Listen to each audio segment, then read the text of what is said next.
Kwa nafasi hii labda nikumbushe tu kwa lugha ya kawaida kwamba mwaka huu ni mwaka wa uchaguzi, bila kuamsha hisia za watu.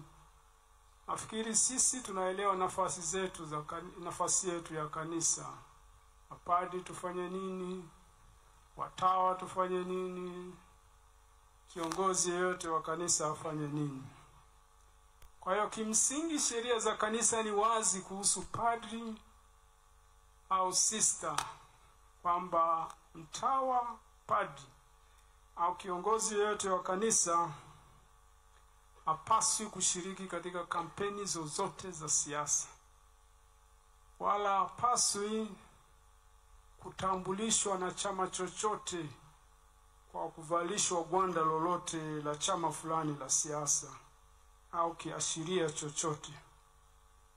Kwa hiyo ni marufuku kwa padri, marufuku kwa watawa, marufuku kwenu nyinyi wa seminaristi kuonekana kwenye kampeni ya siasa. Marufuku kubwa. Hatutakiwi kuonekana huko. Na ni vibaya watu kurubuni na kuhadaa watu. Hao wahusika wakipita kwenye nyumba za kanisa, wakipita kwenye konventi za kanisa, kuhadaa na kuwarubuni, hiyo ni dhambi. Haipaswi kumrubuni mtu kitu ambacho afahamu.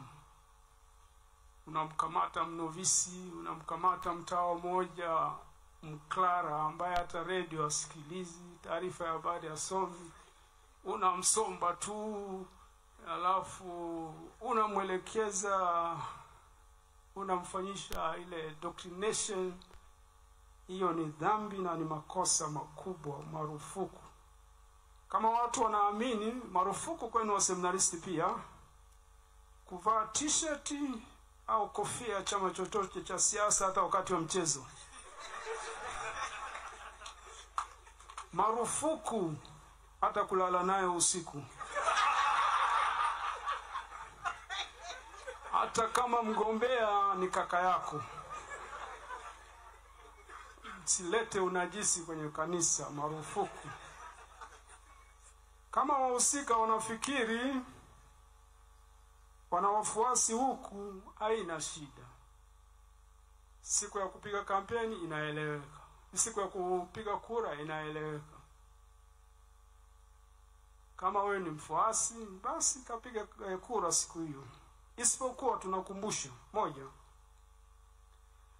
kabla ya kwenda huko, tathmini kidogo dhamiri yako. Lakini dhamiri inaweza kuwa potofu isipokuwa na uelewa wa kutosha. Nafikiri hapa kuna mapadi moralist wataelewa zaidi hilo na wanaweza kutuongoza katika hilo. Tuachane na dhamiri potofu, erroneous conscious. Lazima conscious iwe very clear. Dhamiri yako itakuwaje safi na kamili?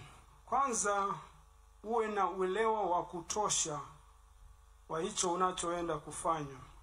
Listen to your conscience.